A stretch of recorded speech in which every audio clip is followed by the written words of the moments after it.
Obviously, there's been a lot of crap that's bad with the pandemic, and Jim, I've seen some of your posts, and I share your concerns about just humanity in general and the way that people have acted towards others and protection of others and public health. But what good has happened for you out of the pandemic, like with staying at home or hobbies or anything like that? I like to watch old movies, and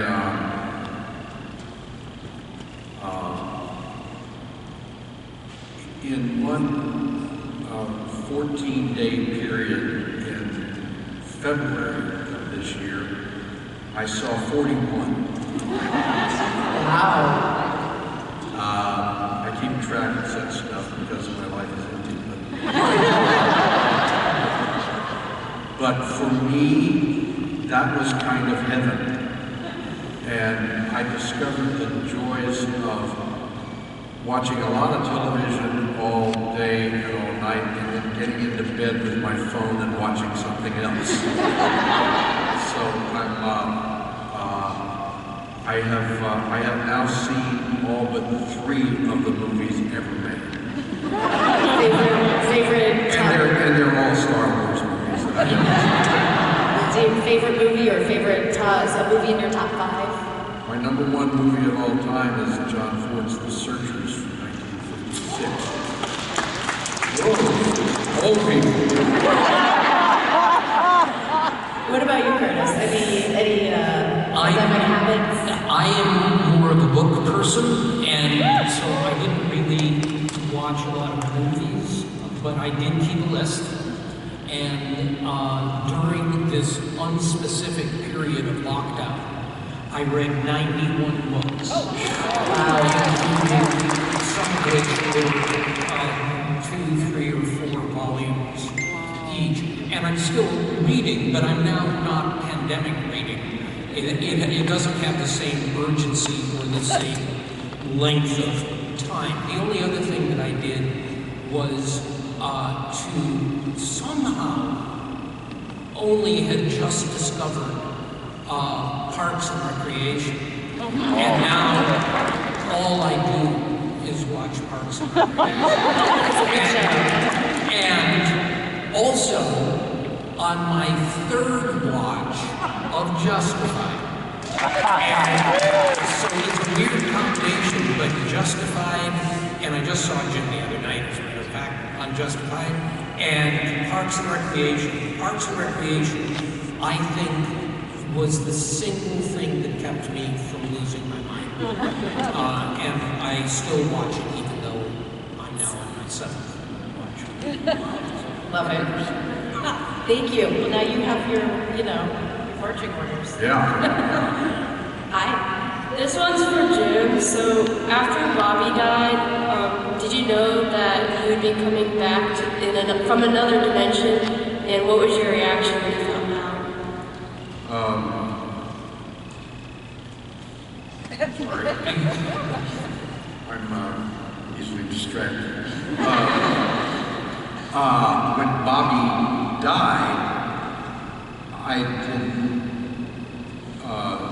that was a few seasons before the alternate dimension, and I had no idea that he was coming back. When they told me they were going to kill Bobby, I threatened their families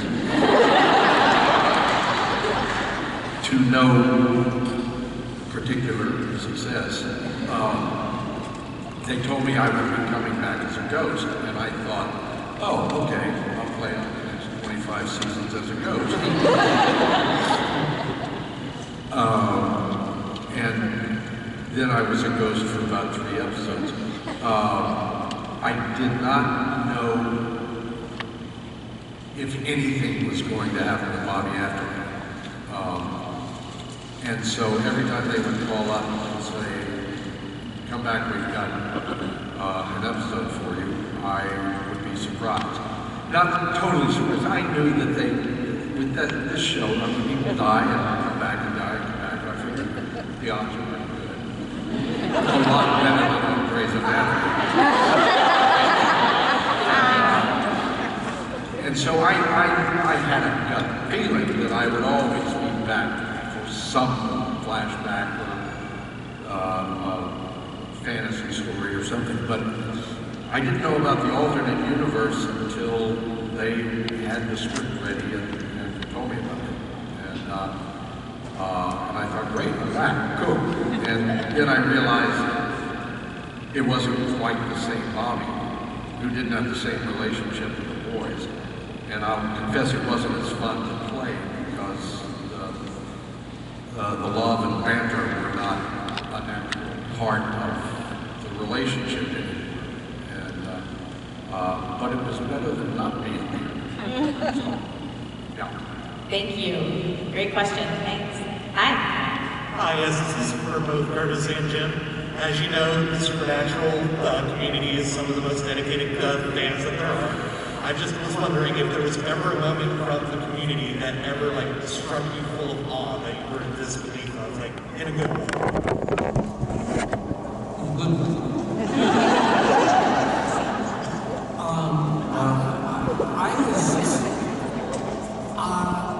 I remember the one time, and it might sound like it's not good, but it actually was when I mistakenly got involved with the whole shipping thing. This is going to be good. The Destiel. Just like FedEx. I had thought that, and I thought, well, shipping, my dad was a Navy man, and I knew what that was, and I was amazed to discover that it was a controversy, and that I allowed myself to be injected into it, which in some respects I'm still paying for. And I think one of the greatest things about it was it gave me enormous delight that any fandom, and I've been part of a lot of fandoms in my life, and any fandom that can have that much passion, and it may frustrate them, it may anger them sometimes, but for me it's glorious because it speaks to their souls, it speaks to what's important to them, and it speaks to the strength of the source material that inspires people to feel so passionately. So even though I got in trouble for saying that Destiel was a thing, it was just a joke. But then I suddenly realized the ramifications, and I was dazzled. Thank you. Hi. Hi. My question's for Jim. I was wondering what your favorite moment scene was that you did with Jared and Jensen, because you guys spent so much time together. Jared and Jensen. Of course.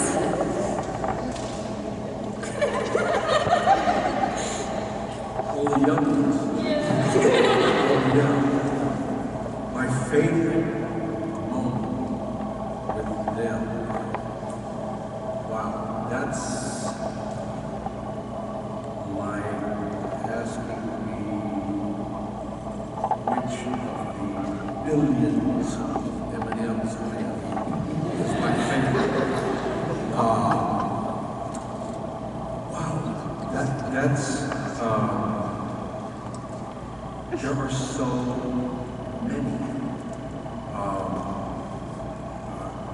I don't really like them, but we did have great times together. What I remember best about them is not so much specific moments, but certain little periods of time, like for some reason, the night we were out in the woods, and there were creatures up in the trees, and Bobby closed his eyes and listened and shot one of them. I just remember that night being so much fun. There wasn't anything specific that happened other than it was Friday night, and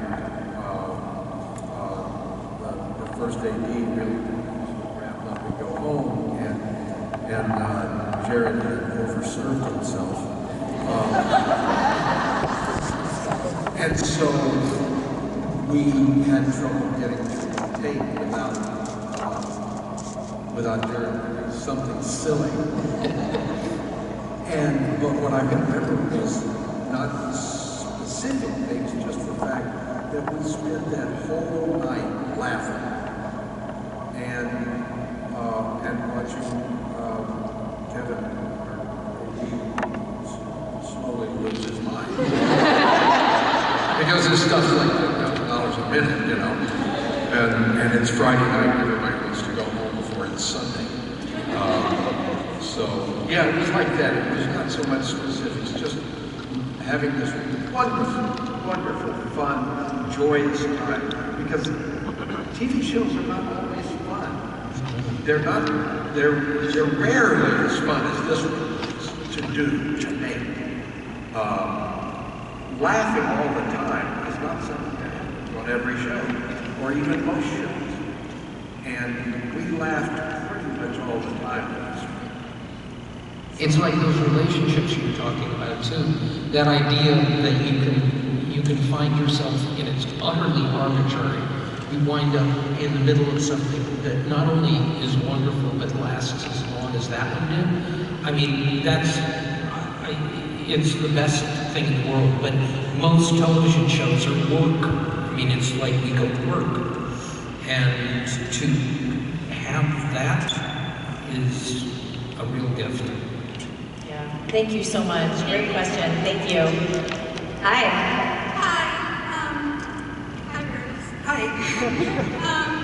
This is for Jim. My father, well, thank you for your service. My father is a Vietnam veteran, and my husband's currently in the service. So I want to thank you for your service.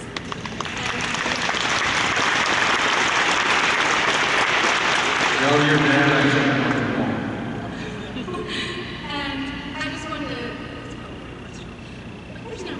Sorry, I'm rambling. Anyway, so you played Bobby Singer, and then you played alternate universe Bobby Singer, and on The Boys you played Robert Singer.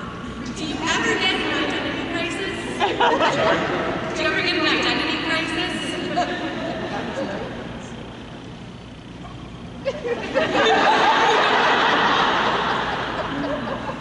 Actors are born with identity crises. It's the defining factor. No, I do sort of wonder how many more shows are going to name my character that. I delight in the chagrin it has caused the real Robert Singer, who, contrary to what most of his friends think, it was not his idea and he didn't like it. It's, well, The Boys is an Eric Kripke show, so, you know, and it's full of weird and offbeat humor. And I think it's just another sign of Kripke's weirdness. And I delight in it. It's clearly not the same character, and yet he's also from Sioux Falls, South Dakota, so I don't know. Well, Eric is young enough that he can probably have 5 or 6 more shows, and I'm counting on being a singer in all of them. I love it. Thank you. Thank you. Hi. Hi. I want to thank you all for coming. It's really nice to see you all. I kind of have something to say to Jim, but you're amazing on your role. But Jim, I'm like jumping out of my body right now. Deep breath. Yes. I've been watching the show since middle school, and I just turned 30 last week. So, Bobby's the freaking father. See with Sam and Dean. So with Sam and Dean and Bobby in the car, it's just it's always been like a home, like a comfort. And like the show is not the happiest, but it's always been the happiest for me. Like, I don't know, it's weird to say, put in words, but it's always been like a saving grace. I don't know, it's just, you've been with something for 15 years. And it's just, I personally love seeing you in the finale. It brought me to tears because how amazing seeing you back there with the boys. But I really wanted to say thank you because it's just I don't know, it's just, it's like I said, it's a comfort. So I appreciate you being part of Supernatural, and thank you. Oh, thank you so much for sharing that.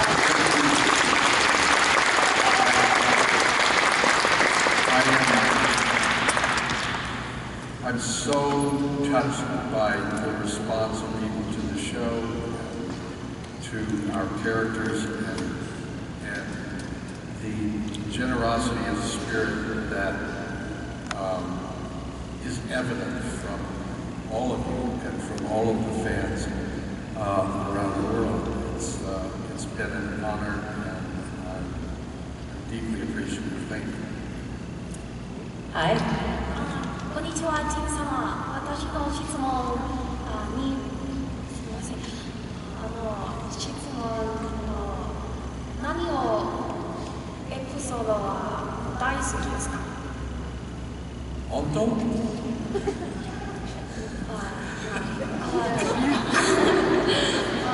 何をエピソードは大好きですか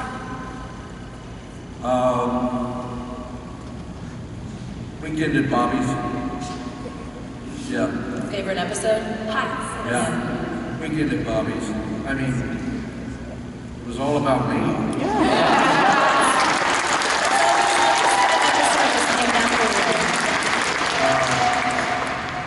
Yeah, that was, Weekend at Bobby's was so fun, and with Jensen directing and doing so well, his first time out of the chute, it was a wonderful experience, and 大好きです。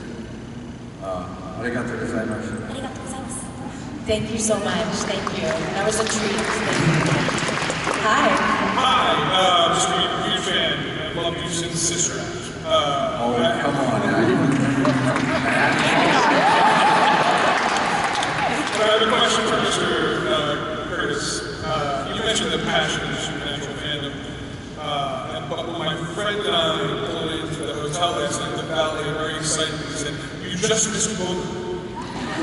And my question is, has the passion of the Supernatural fandom gotten to a point where people are now yelling Metatron at you sometimes, or is it still always just Booger? No, I don't think it doesn't have that kind of effect, sadly. I would love it if people started yelling Metatron at me in the street. But overall, it tends to be Booger.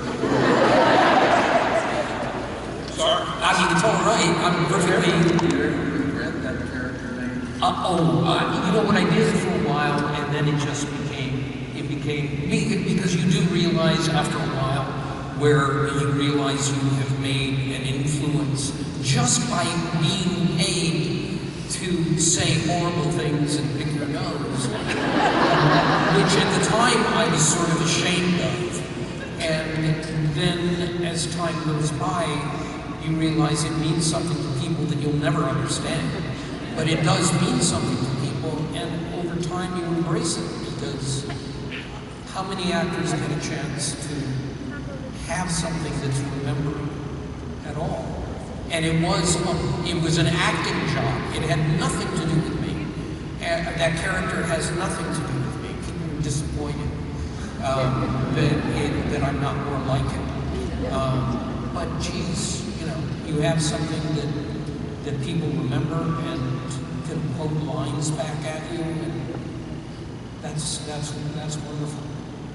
Yes, that is, I mean, you hit the nail on the head. It's extremely special to have, you know, as an artist, a memory like that. Thank you so much. Thank you. Thank you. We have about 5 minutes left, so I think we'll be able to get through all 4 of you guys. Hi.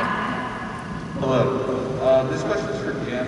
One of your famous lines in the show is you saying "idiot." I was wondering if that was from you or from the writers, if that was from your mind or from the writer's mind. I don't share what's in my mind.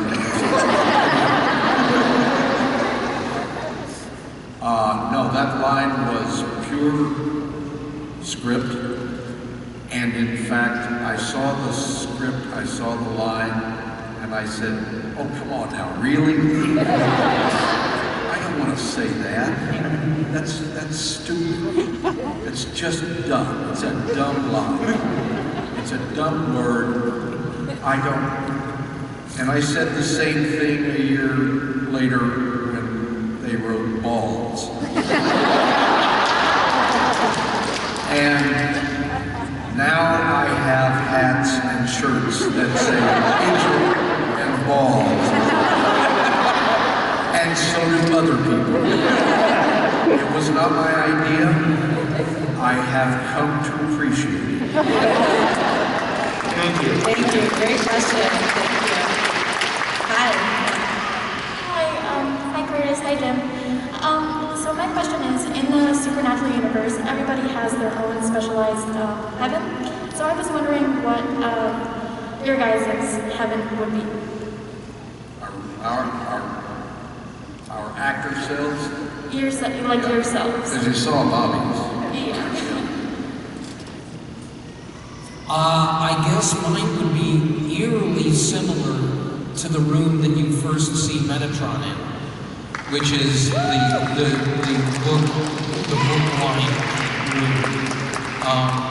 But then I would also have to have very good glasses all the time in the world. And that's right.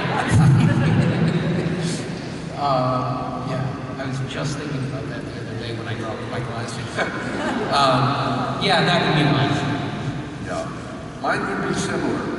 A room full of books and excellent streaming service and a lot of naked ladies.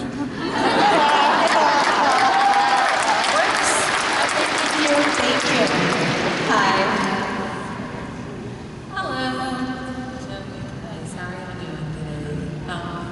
I guess my question is for Curtis. Back in season 10, how did you feel about being the one to kill Dean out of one of the many times? And the second question was for Jim about the relationship between the boys and John, what your take would it be as a person, as yourself versus as Bobby? Could I just ask when I killed what? Killed Dean. Oh, Dean. Yes, back at the beginning. Yeah. I know. When I killed Dean, was that when I beat him to death? Yes. I was pretty very much. I mean, somebody my size doesn't get to beat up somebody, kill somebody my size. So, awesome.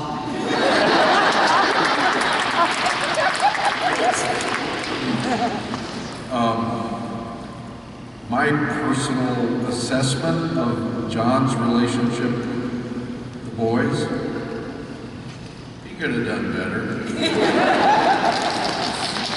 And if he'd listened to me, he would have. Thank you. Thank you so much. And our final question, hi, how are you? So, not end on a supernatural question, but Curtis, my question is for you from Revenge of the Nerds. The burps that Booger did, were those actually you or were those sound effects?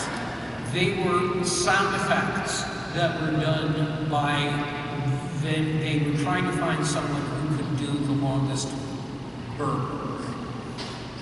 I mean, an inhumanly long burp, and they couldn't find one, but they started looking into the animal kingdom recordings, like field recordings, and they actually found a recording of 2 camels mating. And I have that video. The sound that you are hearing is actually the combination of a human actual belch and a camel orgasm.